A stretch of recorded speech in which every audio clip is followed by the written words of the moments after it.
The flight attendant kicks the black kid out of the plane, words like a slap, a gesture like a gate slamming shut, and then her billionaire mother comes. It starts with a sentence that should never belong to a morning. Back of the line, you don't belong up here. The words slice the air at the top of the aluminum stairs where sunlight glints off handrails and 100 camera lenses haven't quite lifted yet. A child, 12, in a white dress dotted with pink flowers and a navy jacket that hangs proudly oversized with a fuel company crest stitched over the heart, stops with one foot on the threshold. She's holding a boarding pass like a passport to the future. She looks back to find her mother one step behind. "I'm with her," the girl says, chin brave, voice careful. "We're boarding together." "You're not boarding at all," the attendant snaps. "Out." A rigid arm angles sideways, command, not guidance. Passengers freeze. A baby stops crying as if even small lungs know when quiet is safer. The girl's name is Imani Taylor. She knows the difference between a rule and a warning and a threat. But this is none of those. This is erasure dressed up as protocol. She lowers her eyes to the rectangle of paper that says she belongs, then raises them again. "My seat is 18C, she tries, offering proof, a safe bridge across a rising river. The attendant doesn't take the pass. She takes space. She takes dignity. "Out," she repeats, and the word becomes something with weight, something that grows teeth. A hand touches a shoulder that will never forget the shape of that palm. The white dress flares, the jacket swings, the beads at the ends of braids click like tiny alarm bells. A heel slips on rubber tread. The sky tilts, aluminum bites. The world, edges, glare, the breath sucked out of 30 throats, drops toward the tarmac. Gasps bloom like startled birds. A businessman's tablet clatters. A teen in a varsity jacket whispers, I got it, and double taps his phone into record. Imani's shoulder hits, then her elbow, then her knee. Pain is hot and bright and unfair. The stairs spit her out onto concrete that holds the night's oil and the morning's heat. She goes still because stillness is the only thing that doesn't hurt. And then a name cuts through everything. Imani. It's a voice built for boardrooms and emergencies, able to cross a windswept apron and land exactly where it's needed. Ava Taylor is already moving, heels skimming, handbag forgotten, $1 million watch flashing and meaningless, because she is a mother first and a billionaire always after. She doesn't ask permission to reach her daughter. She parts bodies like a tide, drops to her knees and turns her fear into questions. Baby, look at me. Can you hear me? Does your head hurt? Fingers, wiggle for me. Toes, good girl. Imani nods and tries not to. Tears push up and out, traitors to the promise she made herself to be brave. She pushed me, she says. And that is the whole case summarized in 3 words. Ava's face changes the way a sky changes before a storm. There is a line where warmth ends and something colder begins. She looks up the stairs. The attendant, Crane, stands at the top with her hand half curled like a bad idea she wishes she could take back. I told her to wait, Crane says to no one in particular, to the captain who has appeared in the doorway, to the small universe that will judge her. She ran. Ava doesn't answer, not yet. She turns back to the only voice that matters. We're okay, she tells Imani, and makes it true by saying it like a promise. Medics arrive, voices gentle and practiced. Let's keep you still, sweetheart. Deep breaths, a cuff, a pulse, a flashlight's brief sun across wide pupils. Someone peels back the fabric at her knee. Red looks very red on white cotton. The captain, a man with the expression of someone who's made 100 quiet rescues and knows this is not one, steps onto the top step and says evenly, Melissa, inside now. He doesn't raise his voice. Authority doesn't need volume, but the damage is already public. 6 phones are filming and a 7th is calling 911, and an 8th is already uploading a clip whose caption will be revised 3 times as the internet finds the angle that burns fastest. Ava stands. She calls without looking like she's starting an engine. Patricia. The phone answers on the 2nd ring. I need legal at O'Hare C. remote stand. Assault on a minor by an airline employee. Preserve everything. Passenger videos, apron cams, body cams, if any. Notify risk. Notify board. Prepare emergency injunction on fuel supply under safety breach. Yes, the clause with immediate suspension. A pause. It's my daughter. The medics want to lift Imani. We'll transfer to a wheelchair and get her inside for exam, ma'am. You lead, I hold, Ava says, already in the plan with them. She keeps a hand on Imani's shoulder, not the bruised one, as if permission can be transmitted through skin. When the chair's brakes click, the crowd breathes again. Two bystanders step forward at once. I saw her push the kid, says the businessman with the fallen tablet, voice shaking with anger and adrenaline. It wasn't an accident. I have video, says the teen in the varsity jacket, thumb hovering over pause. I can airdrop it to, whoever. Me, says a woman in a slate gray suit who arrives like a consequence. Neat bun, low heels, eyes that don't waste time. She flips a leather folio. Cards appear like magic. Patricia Chen Counsel, she introduces, because names matter when the world is watching. Please text to this number. Full res if you can. We'll take statements in sequence. No one needs to argue about line order. We will talk to everyone. The station manager hustles up, tie crooked, headset askew, face trying to arrange itself into empathy while calculating delay minutes.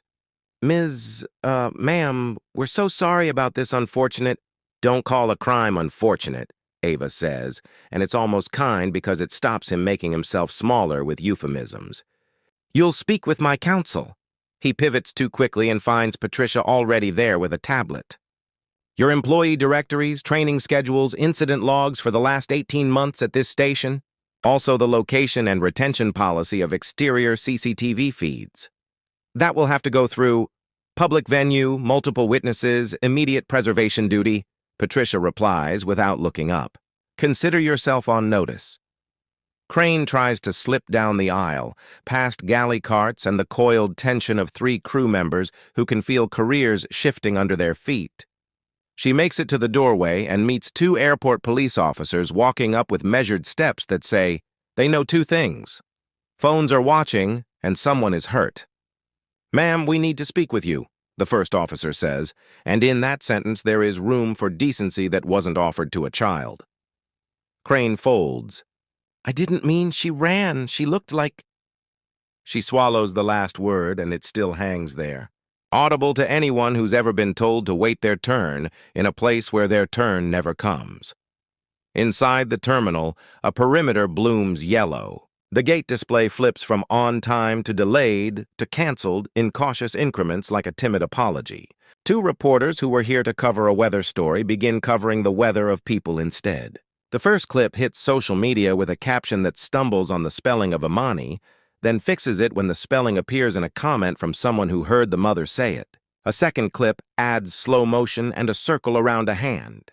A third shows the aftermath. A knee, red on white, a mother's palm steady as a metronome. At the hospital, the x-rays will be clean. The scrapes will sting. The swelling will make a sleeve hard to slide over an elbow. The diagnosis will include 2 words that never belong beside a child's name. Acute stress. But for now, the chair rolls, and Ava walks beside it, and the world has to keep up. Ms. Taylor, says the station manager again, catching up badly. He has learned her name from a whisper down the radio line that sounded like panic dressed as politeness. We're prepared to offer— Ava stops walking. The chair stops with her. The medic glances up and reads the room. You're prepared to listen, Ava says. That's the offer.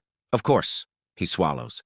We'll suspend the employee immediately pending— You'll preserve everything immediately, Patricia corrects.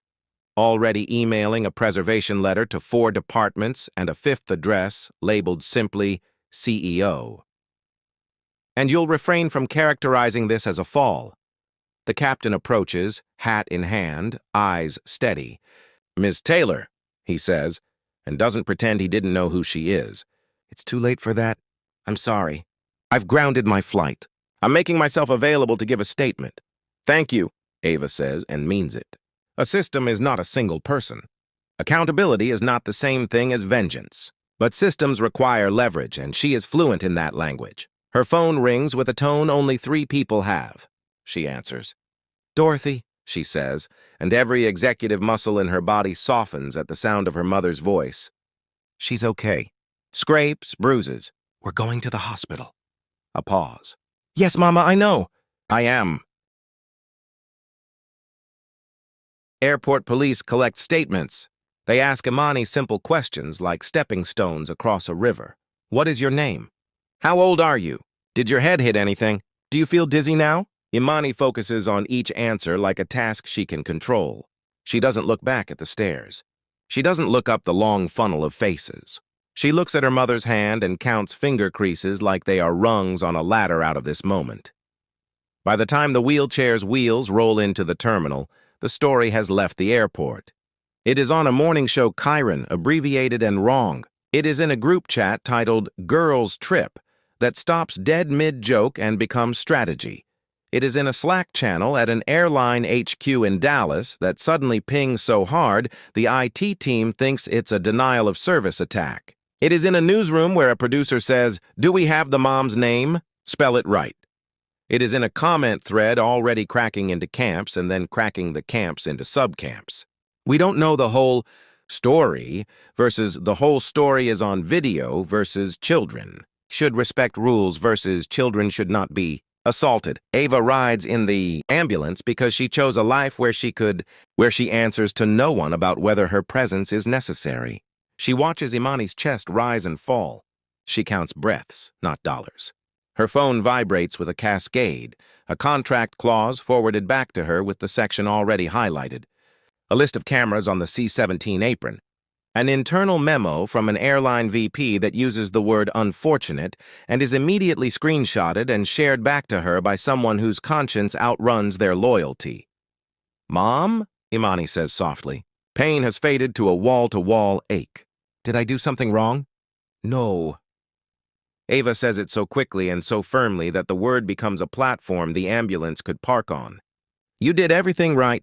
You walked where you were told, you held your pass, you waited for your mother. What happened to you was not about you. What was it about?" Ava considers the truth and wraps it in language a 12-year-old can carry. It was about a grown-up who forgot what her job is. Her job is to keep you safe. She failed. That's on her. Imani hesitates. "Because of the jacket?" She pinches the hem of navy fabric with 2 fingers, just enough to see the silver thread of the logo. "People looked at me," Ava breathes in. She has given keynotes. She has testified. She has sold vision to hard men with hard eyes. She chooses the simplest sentence. "People will look at you, baby," she says. "Because you are bright. Because you are brave. Because you wear your name in a room like a crown. The problem isn't that they look. The problem is what they decide when they do." Imani nods. She doesn't have to understand it all to understand that her mother is a wall and a door at the same time.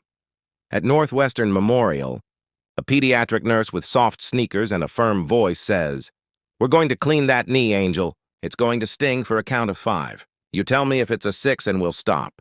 She cleans. Imani counts. They stop at 4 just to prove control exists.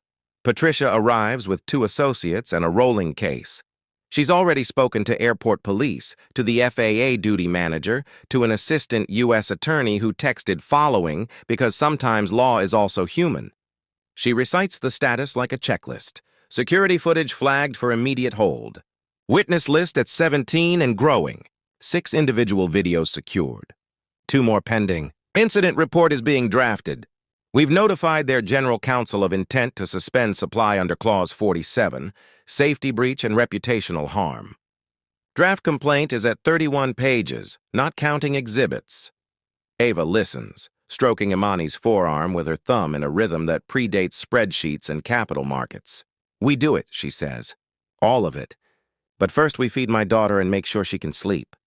Patricia nods, then adds, "Media is requesting comment." "Your call." "Not yet," Ava says. "When I speak, I want to do it once, with everything." "Not 3 partial quotes in a hallway," the airline CEO calls. The number flashes on the phone like an apology wrapped in money. Ava lets it go to voicemail. There is an order to care. The person who was hurt, the people who helped, the people who are accountable, and only then the people who are afraid. Back at the airport, the captain sits with 2 officers and answers questions like an aviator. Precise, chronological, clipped of drama because facts are heavy enough. The passenger was at the top stair, presented a boarding pass. The flight attendant made a statement. "Back of the line. You don't belong up here." The passenger attempted to respond. The flight attendant extended a hand in a pushing motion. The miner lost footing and fell backward. I grounded the aircraft, called for medical and law enforcement, and removed the flight attendant from duty. The station manager writes an email that he deletes. He tries again. He deletes that too. He ends up sending a sentence to his boss that reads like a confession. "We need help." Crane sits in a small room with a paper cup and a clock that is louder than it needs to be. She thinks about rent and a mother whose pill bottles line up like soldiers on the kitchen counter. She thinks about mistakes that end days and mistakes that end lives. She tries out explanations and finds each one smaller than the shape of what happened. The first headlines use words like shove and tumble and child. The second wave adds billionaire and fuel supplier and contract. Commentators discover that the entire airline runs on relationships that can be ended by clauses nobody ever read until now. A graph appears on a financial news crawl with a red line bending down like a bowed head. Ava walks the hospital corridor with coffee she won't drink. She thinks of the day she registered her company name. She thinks of the day she taught Imani to tie shoes. She thinks of the women who called her sister in meetings with no other women, and the men who called her young lady when she was neither. She thinks of doors and who stands by them and who decides who passes through. Patricia appears at her shoulder. "Press conference tomorrow?" she asks. "Tomorrow," Ava confirms. "Morning." "No apologies for taking time to care for my child. We'll draft remarks." "I'll draft my own," Ava says, not unkindly. That night, Dorothy arrives with the soft authority of grandmothers. She sits by Imani's bed and tells a story about riding a bus across a city where the front wasn't always an option and the back wasn't always safe either. She doesn't name the years. She doesn't have to. "You are not the first bright girl who made someone else see their smallness," she says, "but you will be one of the last who has to pay for it. That's what your mama's doing." Imani listens and lets the rhythm of her grandmother's voice braid itself with the steady beep of a monitor. She sleeps finally, and the room grows quiet enough for grown-ups to admit their fear to each other without making it real. In the morning, Ava stands at a podium in a hotel conference room 2 blocks from the hospital. Cameras like eyes, microphones like mouths. She wears black because clarity is a color. She says her daughter's name first. She says the words pushed and child and wrong without decoration. She says there are witnesses and videos and a system that taught one person to see a little girl as a problem. She says we supply their fuel. We are suspending that supply under our right to do so until safety is not a slogan but a practice. We are seeking not only damages, which we will donate to a fund in my daughter's name, but changes, training, oversight, data, consequences. A reporter asks if this is too harsh for one person's mistake. Ava doesn't make a speech. She asks a question. "If it were your child's head hitting metal," she says, "would you call this harsh?" The room doesn't answer out loud. When it's over, she goes back to the hospital before reading a single headline. She sits on Imani's bed and picks up the novel they were reading together in bits between work and homework. She finds the page with a heart drawn in the margin and starts to read aloud from there, voice steady, as if the world has not shifted 2 inches on its axis. Somewhere in an airline headquarters, a conference room fills with people who will learn the word accountability like a second language. Somewhere in a law office, a junior associate highlights a clause they thought was boilerplate and discovers it is a lever. Somewhere online, 1,000 strangers say the name Imani correctly, and 1,000 more learn why that matters. The flight attendant kicks the black kid out of the plane. The world hears, and then her billionaire mother comes. But that's the headline. The truth is smaller and bigger. A child fell and got up. A mother held her, then held a system to its word. A line was drawn at the top of some stairs. And from now on, the line will be somewhere else. Further back from children, further away from harm. And this is only the beginning. The video of the shove was only 14 seconds long, but it hit the world like a shockwave. One moment of cruelty, frozen in pixels, replayed millions of times across screens. A flight attendant's hand, a child's startled stumble, the awful metallic sound of body meeting stare, then a mother's scream. By the time Ava reached the hospital, the clip was already trending under her daughter's name. News anchors were calling it an incident, bloggers a racial attack. Everyone had an opinion. Ava had only one priority, her child. Imani lay small in a white bed, skin bandaged at the elbow and knee, monitors pulsing steady light in the dark. When her eyes fluttered open, she whispered, "Mom, did I do something wrong?" Ava's heart broke cleanly. "No, baby. You did everything right. You walked up those stairs like you were supposed to. This isn't your fault." "But she said I don't belong." Ava brushed a thumb across her cheek. "You belong everywhere. That's the truth." She just couldn't stand to see it. The nurse came and went, soft shoes and gentle voice. Imani drifted back into uneasy sleep. Ava didn't move. Across town, the airline's headquarters was on fire in every way except literal. Executives flooded into a video call that sounded like panic disguised as procedure. "She's our main fuel supplier," someone said. "She's cutting the contract?" "Effective immediately," another voice answered. "Clause 47, reputational breach. She has the right." The CEO slammed a hand on the table. "All because of one employee." The general counsel replied, "All because that employee pushed her daughter off a plane." On camera. No one spoke after that. At O'Hare, security sealed the boarding stairs like a crime scene. Yellow tape, camera crews, angry passengers demanding refunds. The station manager, Derek, was trying to breathe through a disaster. He hadn't realized who the victim was until a uniformed cop told him. "You pushed the wrong kid," Derek muttered under his breath. "You pushed the wrong mother." Melissa Crane sat in an interrogation room, still wearing half her uniform. Her mascara had run. Her hands shook. "I didn't mean to," she said for the 10th time. "She was running up. I told her to stop." The detective didn't look sympathetic. 17 witnesses. 6 videos. You're under arrest for assaulting a minor." Melissa's mouth opened, but nothing came out. She buried her face in her hands and sobbed into the space where her life used to be. By morning, the press had taken control of the story. Ava's team drafted statements, but she insisted on writing her own. She walked into the hotel conference room like a general walking into battle. Black suit, no makeup except resolve. The cameras snapped, microphones crowded close. "Yesterday morning," she began, "my 12-year-old daughter was assaulted by a flight attendant while boarding a plane. She was told she didn't belong. Then she was pushed down metal stairs. This was not an accident. This was an act of prejudice and abuse of power." The room fell silent. "As CEO of Jetstream Fuels, I am terminating all fuel deliveries to this airline effective immediately. We will not partner with a company that allows this to happen." Reporters shouted questions. "Isn't that too extreme?" one asked. Ava looked straight at him. "Extreme as a child's head hitting steel. Accountability is mercy compared to that." The clip of her speech spread as fast as the video of the shove. People replayed her words like a sermon. The airline's stock dropped 12% by sundown. Flights were canceled. Executives begged for meetings. In Dallas, the CEO finally said, "Get me to Chicago. I'll talk to her myself."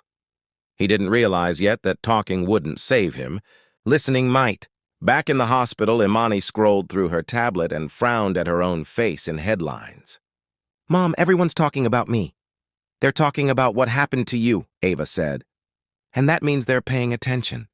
"Will she go to jail?" Imani asked quietly. "Yes," Ava said.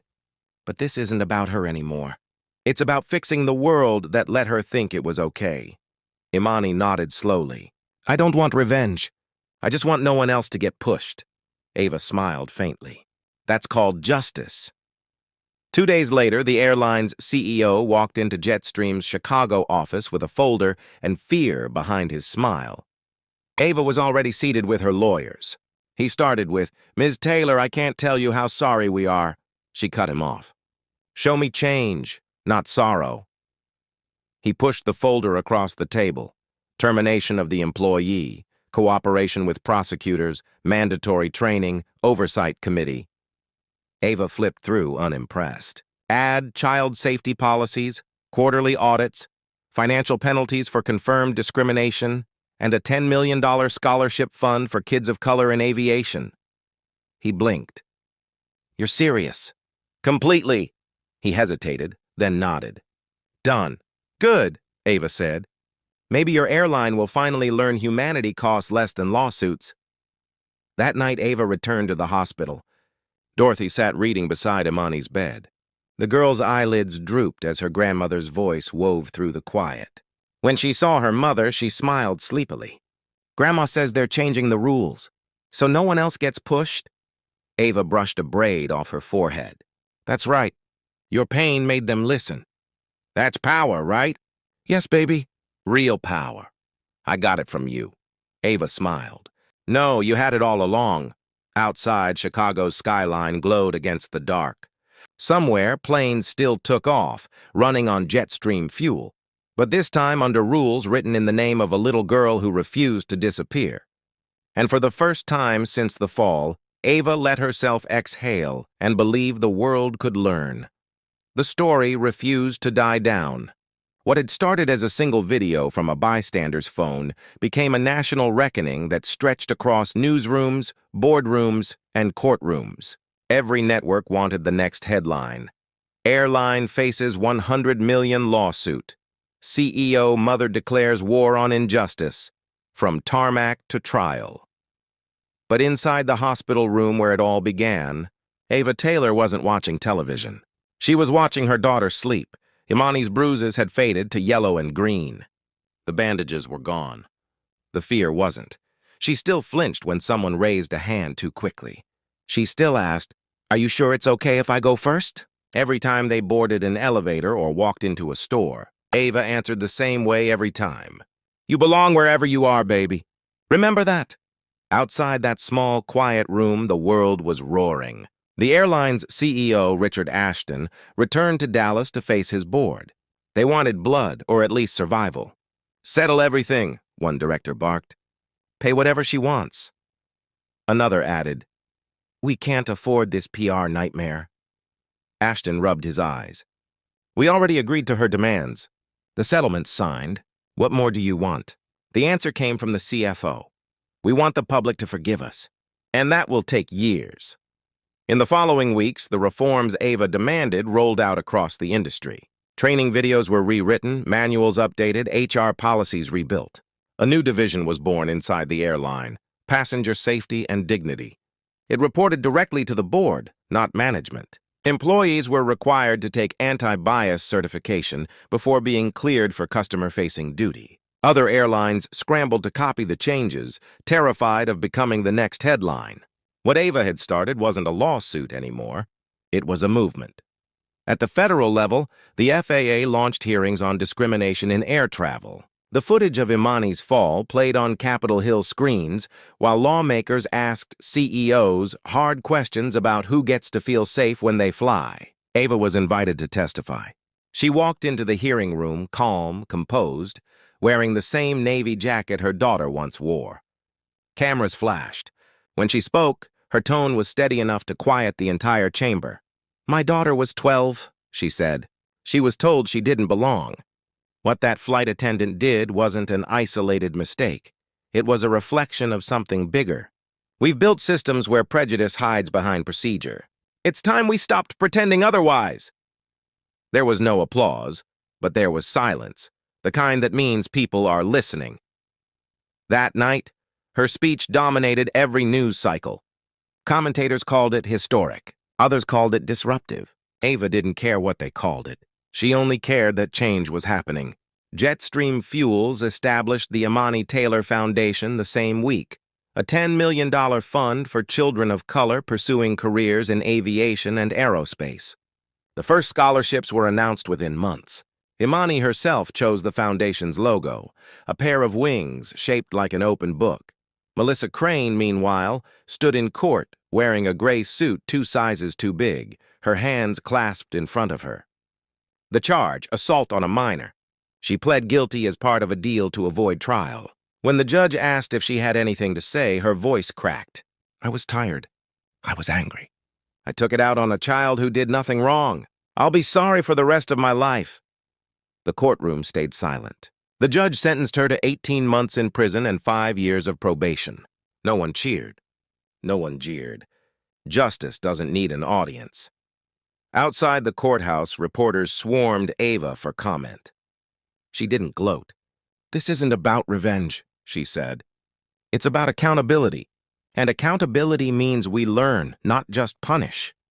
Those words ran as headlines for days. They became something teachers quoted in classrooms, activists shared online, and executives taped above office desks. By the time Imani returned to school, she was both nervous and famous. Her classmates greeted her with hugs and curious stares. Some had seen her fall on video. Others had watched her mother on TV. Her science teacher asked if she wanted to skip the aviation field trip scheduled for spring. Imani shook her head. "No, I want to go. Planes still make me happy." On the day of that trip, she wore a smaller version of her mother's company jacket. New, cleaned, hers alone. When they reached the airport hangar, one of the airline's executives met them at the gate. He knelt to speak to her. "You changed this place, you know," he said softly.